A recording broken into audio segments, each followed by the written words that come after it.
Bienvenue dans le tuto My Free Time. La dernière fois, on s'est posé la question, quelles sont les opérations que, que nous prétendons ou que nous pouvons utiliser ou nous pouvons évoquer lorsqu'on parle d'un ensemble. Alors, ces opérations-là, on peut, par exemple, poser la question sur la cardinalité, l'union, intersection, max, min, l'appartenance d'un élément à un ensemble ou vérifier la vacuité, donc voir si un ensemble est vide ou pas. Là, notre ensemble que nous avons l'autre fois et dans le cours 2, cours numéro 2, c'était cet ensemble-là. Même si là j'avais mis n comme ça, c'est pas vraiment grave de l'écrire comme ça. Ici, je vais essayer de faire un ensemble, poser une question, si un ensemble est vide ou pas. Là, je crée une fonction. Pourquoi je crée des fonctions? Parce que toutes les opérations que je viens d'évoquer sont en vrai les ensembles. Sont en fait les ensembles. Sont en gros les fonctions que nous allons devoir créer ou que nous allons devoir créer pour travailler en fait avec les ensembles que nous allons créer. Donc ici, j'ai créé une fonction là, c'est vraiment des fonctions de base. Des fonctions de base, ça veut dire que je ne travaille pas avec des pointeurs. Hein. Là, en fait, dans notre niveau, j'ai dit tout et comme je vais. Pourquoi? Parce que je sais que vous avez les niveaux exacts pour comprendre ce que je tentais de dire. Voilà. Donc ici, j'utilise les fonctions sans les pointeurs. Hein. J'utilise les fonctions sans les pointeurs. Donc je crée ici, je renvoie structure et je renvoie lorsque je pose le travail par rapport à la structure. Regardons notre structure ou objet hein, comprend éléments de plusieurs cases et cardinal des éléments. Mais regardons voir ici qu'est-ce que je fais. Je passe au paramètre combien tout un ensemble avec des éléments. Supposons qu'ici il y en a 10 000 ou même millions des éléments. Hein, je fais la copie parce que lorsqu'on passe un élément ici au paramètre, c'est comme on crée une copie supplémentaire par rapport si j'ai un objet A. Lorsque je prends cet objet, je le passe ici à paramètre, je fais comme la copie de cet élément. Supposons que si cet élément occupait par exemple 10 mégabytes sur la mémoire, lorsque je le passe ici, ça deviendra encore plus 10, ça devient 20 mégabytes. Donc, juste pour poser la question, hein, pour travailler, au lieu de travailler pour tous les éléments de cet ensemble-là, non, moi j'ai juste posé la question sur un des éléments de cet ensemble, bon, de cette structure, pas de cet ensemble-là, de cette structure. Je ne sais pas si vous me comprenez, en fait, j'essaie vraiment d'être très précis. Lorsque j'ai créé la structure, j'avais mis des éléments. Mais là, c'est un des éléments de cette structure.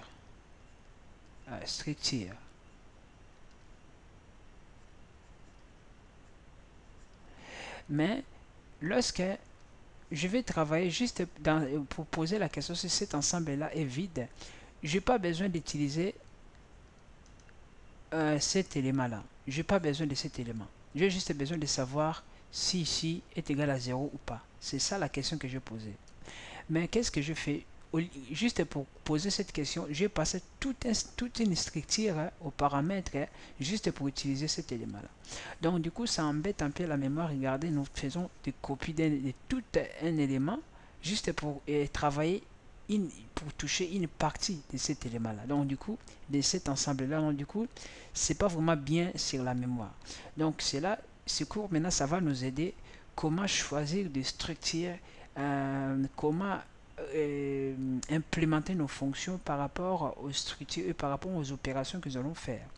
Là, je le fais exprès, j'ai travaillé sans les pointeurs. Pourquoi? On le verra plus tard. Pourquoi on le verra plus et pourquoi nous devons travailler avec des pointeurs? Pourquoi nous allons devoir travailler avec des pointeurs. Là, on le verra aussi plus tard si je n'oublie pas. Ici, j'ai regardé l'ensemble pour...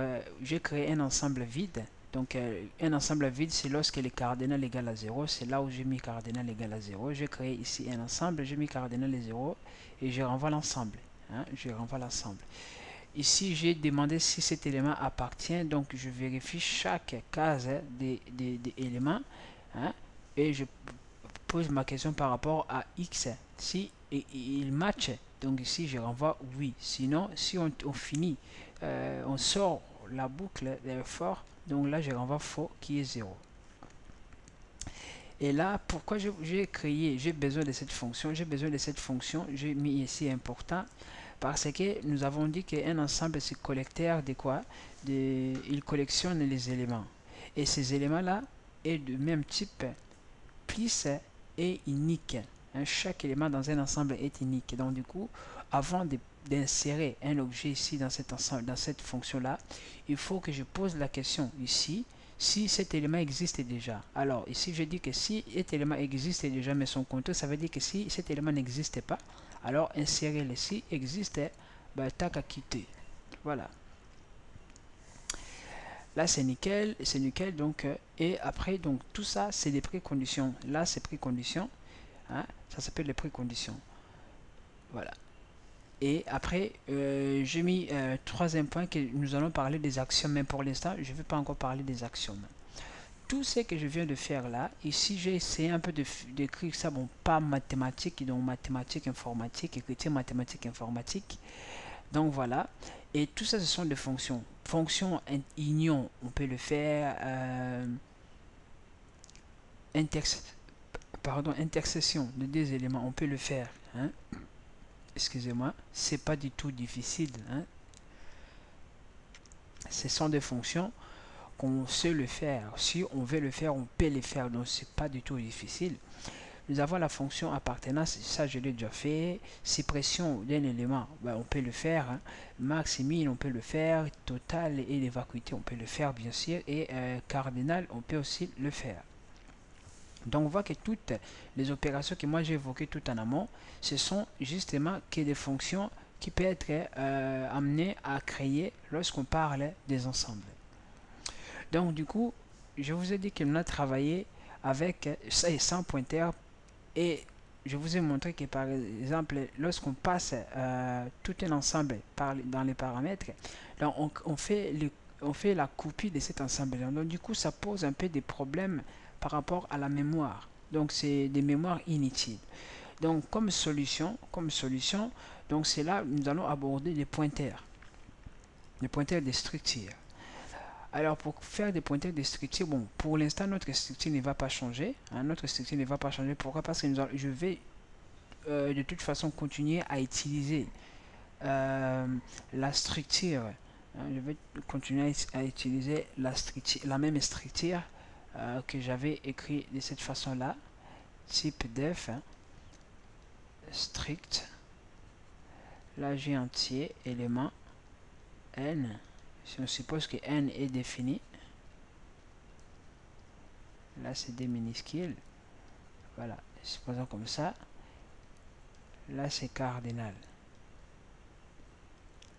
ensemble. Maintenant, tout ce que je vais le faire là, les fonctions que je viens d'évoquer ici, je vais le faire maintenant avec les pointeurs.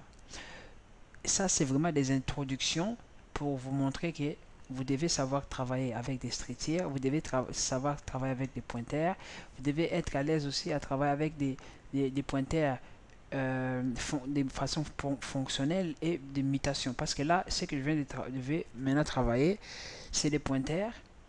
Hein, on appelle ça programmation d'imitation.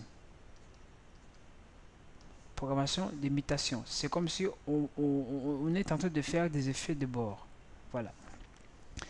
Là, je vais commencer par des fonctions ainsi, comme ça faciles. Déjà, cardinal. Pour cardinal, donc déjà, ensemble vide. Pour créer un ensemble vide, j'ai besoin de renvoyer un ensemble. Mais comme je dis, je travaille avec des pointeurs. Ensemble vide. Ça, ensemble vide, il prend rien. Là, qu'est-ce que je fais? Je crée un ensemble vide, justement comme ça. Comme c'est un pointeur, je mets pointeur. Et lorsqu'on crée des pointeurs, on pose une question, il faut... Bon, ça, c'est pas qu'on pose une question. Lorsqu'on parle d'un pointeur, il faut faire des allocations sur la mémoire. Donc là, comme je vais mettre des ensembles, des pointeurs des ensembles, je mets ensemble, je fais malloc, size of, là, je mets ensemble. Voilà. Là, j'ai l'ensemble, j'écris comme ça. Déjà, il faut que je vérifie si on a bien fait l'allocation. Si cet ensemble-là est nul, je fais exit. Je peux faire exit 1. Ou je peux renvoyer justement ici retourne nul. Voilà, pour dire qu'on n'a pas bien fait l'allocation. Bon, si on passe ici, l'ensemble vide, c'est lorsque, regardez ici, au lieu que, là j'ai utilisé le point, tout en haut, parce que comme je n'avais pas utilisé le pointeur, j'avais mis ensemble vide, c'est comme ça. Mais là, comme j'ai utilisé le pointeur, bah, il faut pointer aussi. Là, comme ça, cardinal égale à 0. Et je fais retourne et voilà. Maintenant, ajouter un élément. J'avais dit pour ajouter un élément, il faut savoir si cet élément-ci existe déjà. Donc, un élément qui existe, s'il renvoie booléen, et appartient. Voilà, et appartient.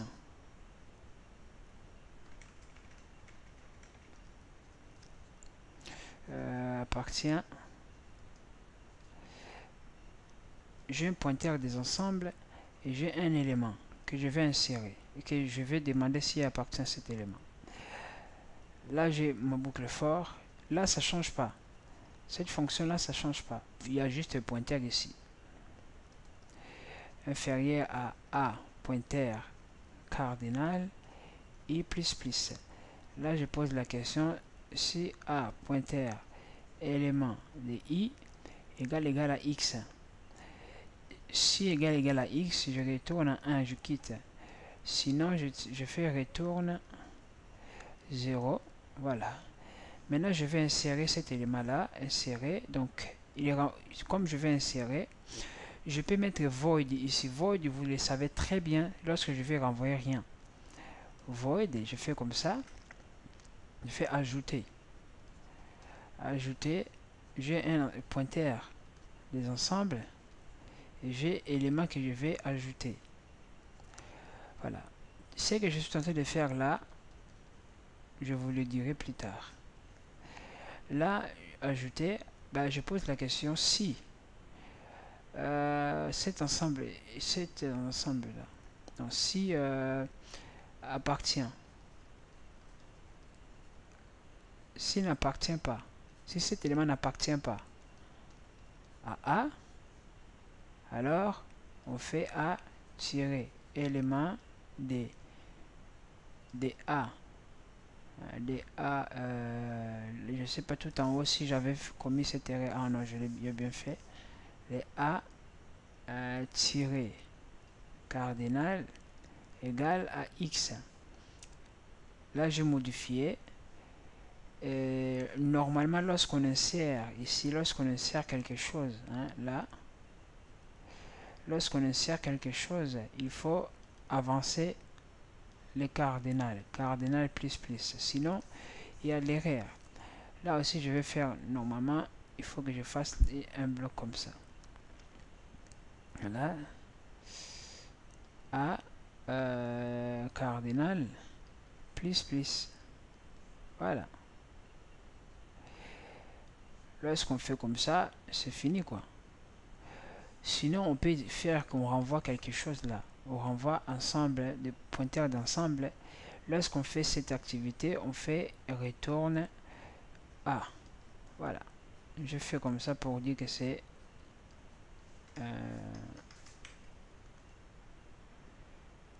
voilà, c'est optionnel. Voilà. Là maintenant je travaille avec des pointeurs, le même ensemble, mais je le travaille avec des pointeurs.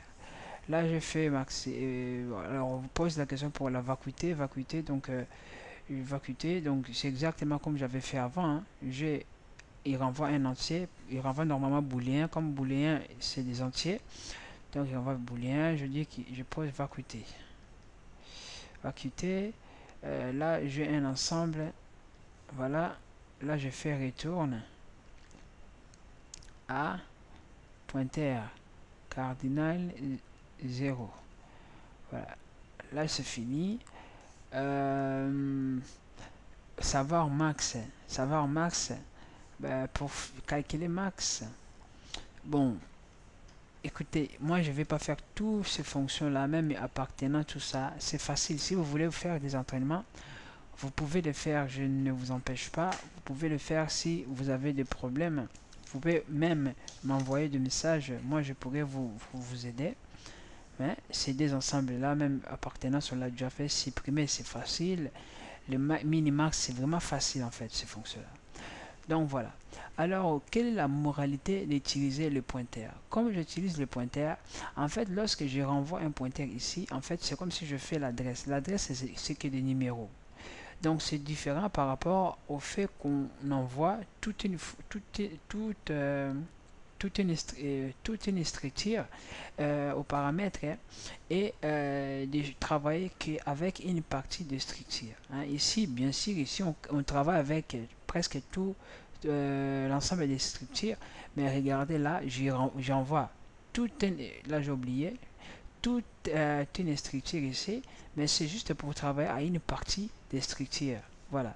Donc du coup, lorsqu'on travaille avec des pointeurs, donc c'est comme si là, comme ça, j'ai ça, tout ça, c'est une structure que je viens c'est une structure ensemble.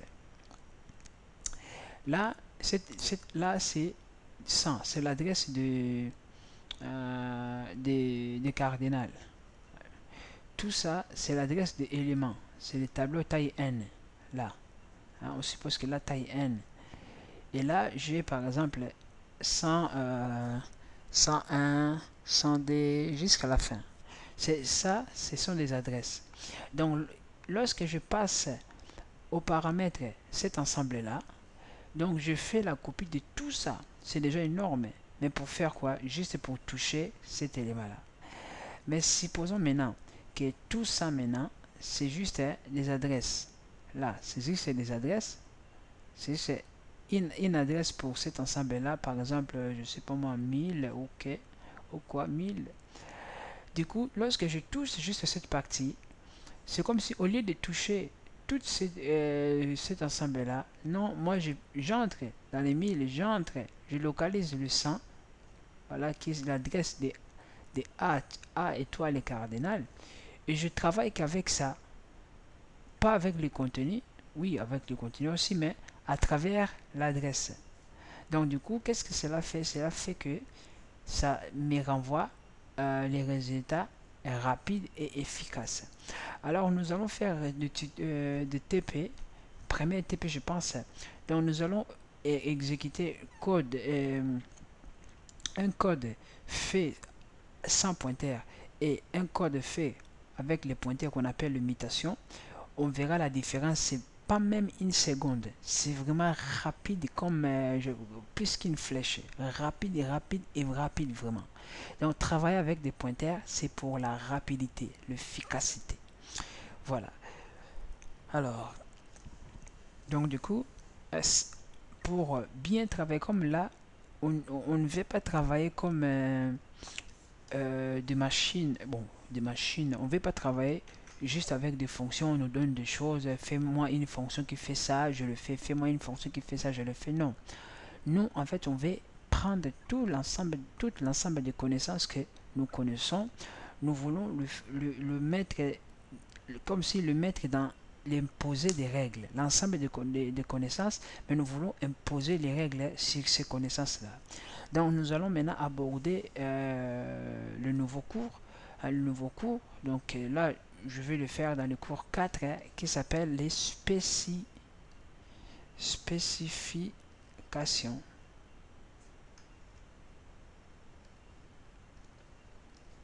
Spécification des ensembles.